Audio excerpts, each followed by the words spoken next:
joined now by UCLA head coach Mick Cronin and student athletes Tyler Bilodeau and Sky Clark. Coach, if you would like to start off with an opening statement, we'll take questions to the student athletes. After that, they can head back to the locker room, and then we'll take more questions for Coach. I don't really have one, Foosh. It's 12:30. Okay, we'll open the floor up to questions for the student athletes on the right, third row. Ben Balch, Los Angeles Times, whoever wants to answer. It was obvious the end of the first half, start of the second was kind of the ball game.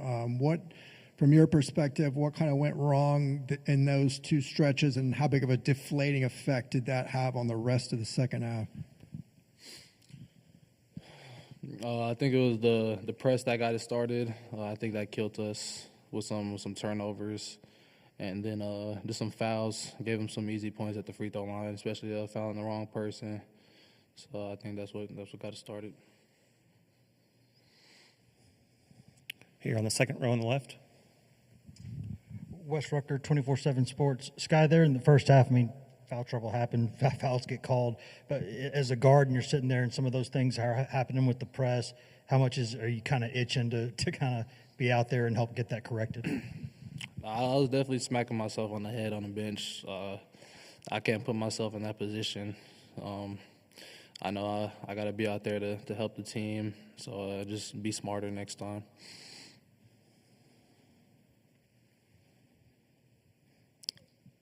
On the right, third row. Opening game went really well for you guys. What was working, the first, 17, 18 minutes, and then we talked some about, what they did from there, but how did you kind of get away from what was working so well in that first 17, 18 minutes?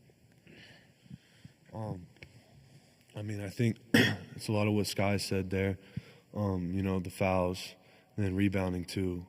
We got out-rebounded. And then I think we didn't stop, Lanier as good as we should have. He got hot there, hit some big threes for them. But yeah, I would say those are some of the other things. Go again. How would you guys kind of characterize, I know it's maybe hard to answer right now, but characterize the season just overall? Sky, you want to start, please? And this season was a lot of fun. I think I grew immensely as a person, as a player. Made a lot of great connections. We're definitely going to miss Kobe and Laz. They're vital pieces all season.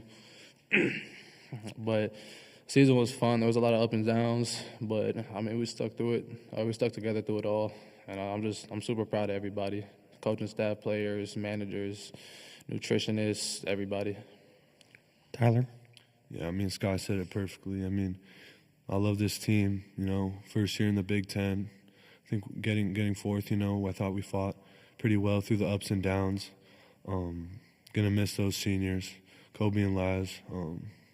They're great on and off the court. I love those guys. But yeah, just all around good things about everyone, coaching staff, team, everyone else, puts hours into this.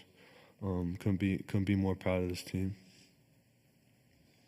Great. We appreciate your time, guys. Thanks so much. Okay, questions for Coach Cronin, please? In the front, on the right, please. Mike Petralia, CLNSCincy.com. Mick, you as a team pride yourself so much on your defense. Yep. And I'm wondering, when they're getting the shots they did, especially to start the second half, was that them just setting good screens, good plays to get open shots? They're a hell of a team. There was a time they were number one in the country, I think. They're a hell of a team. Milicic's a fourth or fifth year guy. Lanier's a fourth or fifth year guy. Zakai's a 4-year starter. Mashak's a senior. Gainey's a senior. Dunbar's a senior.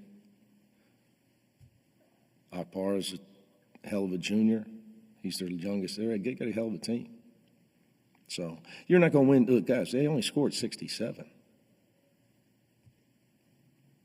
Not like we gave up 97. They scored 67. Not going to win many games, guys. You get 58. So Sky not being able to play and Eric really threw us off for a long period. it messed the game up because we had a chance to. If that wouldn't have happened, we might have had a lead at half. It could have just been a whole different game.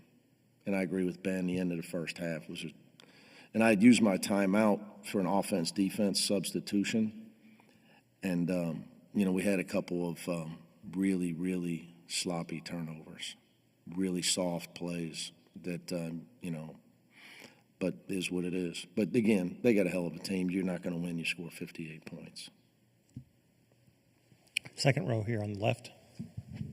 Wes Rucker, 24/7 Sports. Mick, I know that everyone knew about the physicality both ways going into this game, the matchup. When y'all were looking at film, how did you feel about the rebounding matchup heading into this game? Because some teams had gotten Tennessee lately a little bit there. I'm not sure what you're alluding to. About the rebounding matchup tonight going into the game. I mean, it's always important. I mean, like in terms of how did you feel about the matchups there with your guys versus them on the glass? Then we obviously we got off to a terrible start. We were stopping them, and they had. I don't have the first half stats, but I think they had nine or 10 offensive rebounds at halftime. Our defense couldn't have been much better early, but we didn't do a good job on the glass in the first half for sure. Second half was even, but the first half it was 9-0 second chance points at halftime. I told our guys this game was going to be won by other things. Who gets the ball when it comes off the rim, who's strong with the ball. They screen better than we screen. Third row on the right. Connor Dollinger, Daily Bruin, you kind of just alluded to it, but when we talked the other day, you said you have to perfect the little things when playing Tennessee. What were those little things that you think went wrong maybe today? Well, look, a lot of it's them.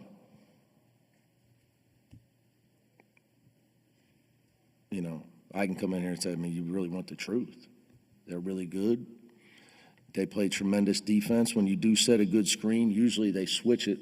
And I would tell you first of all, I don't think they're little things. You guys call them little things. I think they're big things. I think they're things that are not shooting the basketball, which all is really what, when little Johnny comes home, everybody wants to know how many points he scored.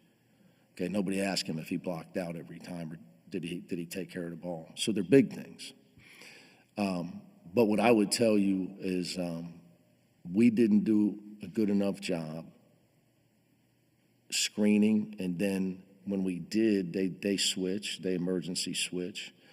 It was numerous times where they switched Zakai, Jordan Gainey, or Chaz Lanier and Mashak on to our big guy, and we did not throw him the ball. We kept dribbling the ball. And there was even one time we shot a pull-up jumper in the first half.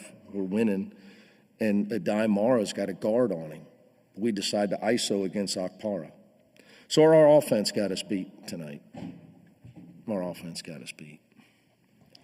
Lack of execution and the end of the first half stuff. But, when you're going to play at this level, you got to be able to – you're not going to shut teams out. I've been doing this, and you're not shutting Tennessee out. Did you guys really think – we held them to 67. Do you want me to hold them to 57? That's not happening. Nobody held them to 57 this year would be my guess. So, offensively, we weren't good enough. Jim Alexander from the Southern California News Group. I know it's probably way too early to start thinking about then next don't year. Ask. I was going to say, at what point do you start looking forward rather than backward? Right now, guys, it's 12:40 a.m. and our season just ended. That's it. You're going to ask me about next year? Right now, my biggest concern is how bad the seats are on the Allegiant flight, on that terrible plane that we're going to have to fly home tomorrow.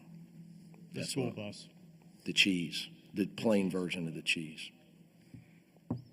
Hang in there.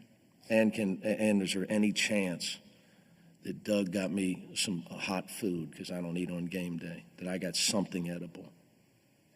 Not next year, not right now, guys. Without asking about next year, where did this team fall short? Because obviously you've said... Well, look, we restored us back to where we need to be in the NCAA tournament. We had the 4 seed in the Big Ten tournament out of 18 teams.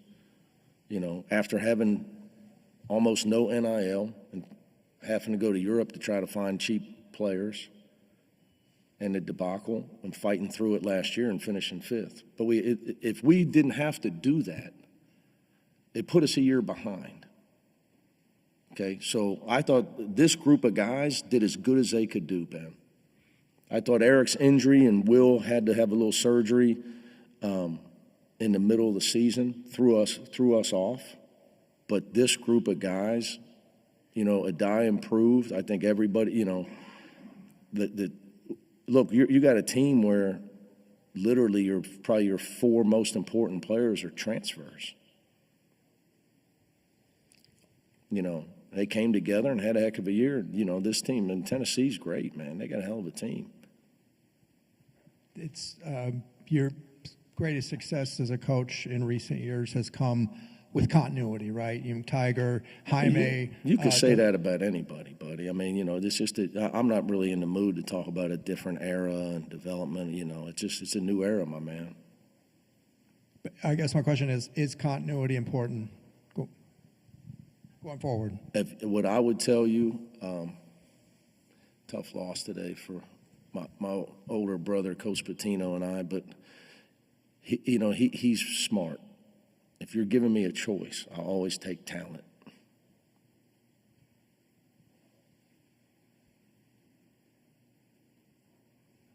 Does that answer your question?